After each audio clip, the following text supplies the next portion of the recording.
KBS는 사선 중진 윤상현 의원과 이른바 한바왕으로 불리는 건설 현장 식당업자 유상봉 씨가 지난 총선에서 선거 공작을 한 게 아니냐는 의혹을 연속 보도하고 있습니다.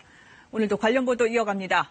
총선 당시 유상봉 씨가 다른 후보를 흠집내려고 선거 공작용으로 작성했다는 진정서와 고소장은 당시 해당 지역구에서 적지 않은 소란을 불러왔습니다.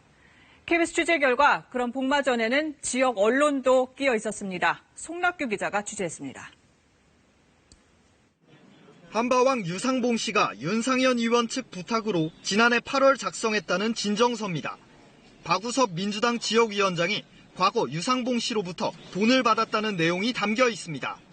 자기가 미추홀 의식으로 국회의원 출마를 하게 되는데 거기에 인천 미추홀구청장 하시는 박우섭 청장님이 그걸로 이제 나오시게 되겠다고 그러더라고요.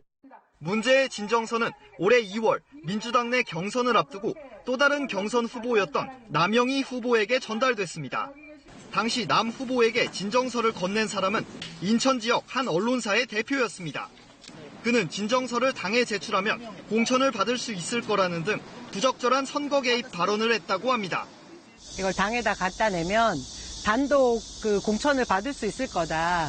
어쨌든 공천을 받아야 되지 않냐. 지금 중요한 것은 이런 말씀이셨어요. 바로 인천 모 언론사 대표한테 돌려드리겠다고 연락을 드렸고.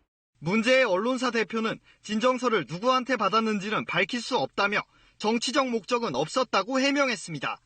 한바왕의 공작용 문서가 선거판에 활용된 건 이뿐만이 아닙니다.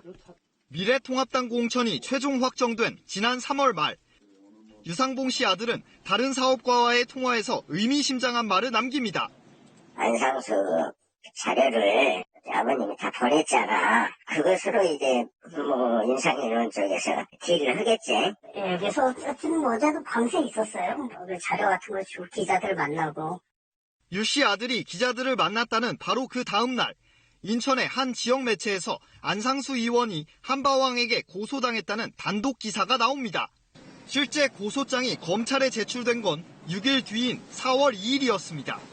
기자들에게 내용이 먼저 전달된 거였고 유 씨 아들도 취재진에게 관련 사실을 인정했습니다. 이 사안은 당시 비교적 큰 이슈가 됐습니다. 20억을 내연료를 통해 줬다는 내용이 또 카톡이나 이런 데로도 어떤 지역 SNS에서 다 돌아다녀서 제가 사실 선거운동을 하기가 부끄러울 정도였어요. 아주 조직적이고 체계적으로 공작적으로 했다란. 인천 동구 미추홀은 전국 지역구 가운데 가장 적은 표차인 불과 171표로 당락이 결정됐고 윤상현 의원은 4선을 달성했습니다. KBS 뉴스 송락규입니다.